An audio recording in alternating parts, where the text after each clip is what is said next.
After moving out of FAU, I remembered about this final and I came home to literally nothing. The only thing in the pantry were salty crackers and nuts that can kill me, so brainstorming for this project was going to be very difficult. Luckily I found some pasta, so welcome to broke college student forgets about this final, then comes home to an empty house and has to make butter noodles. Yay! The first thing you need to do is to grab a medium stove pot and fill it with water.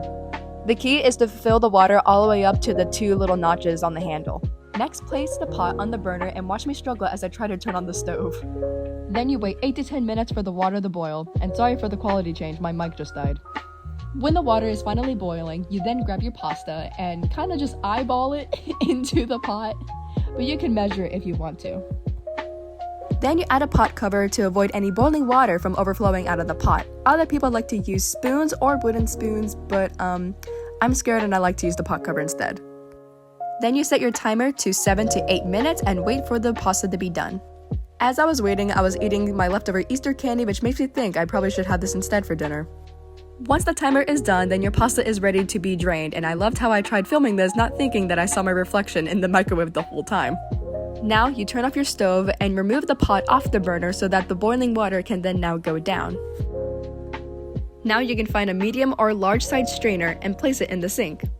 And then take off the pot lid cover, which was burning my hand.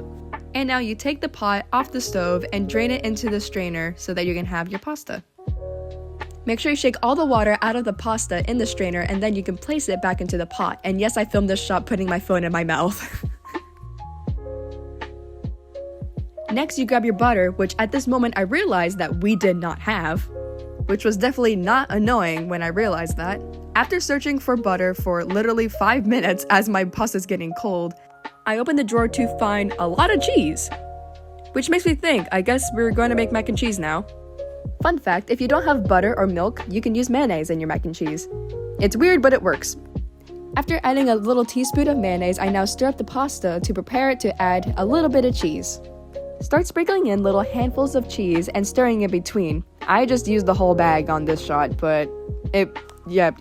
So now you start stirring the cheese as it slowly melts in the pasta and adding a little bit of mayo in between it to make sure it's nice and creamy. I then used another whole bag of cheese because the first bag didn't have enough in it and I emptied that one out too. With the burner on low, you can now stir up your mac and cheese and melt it. And then add salt as much as you like. Now you can grab a bowl and make yourself a serving. Look at this one little chunk of noodle that missed my bowl. And there you go, now you have your homemade failed butter noodles turned into mac and cheese, which actually tasted really good. Definitely not to try this at home because this actually did turn out to not be good later. But thank you for joining me on Broke College Kid Comes Home and remembers to take this final and has to make butter noodles failed turned into mac and cheese. Thank you so much for watching, and I hope you have a good day, and I also hope that I pass this final.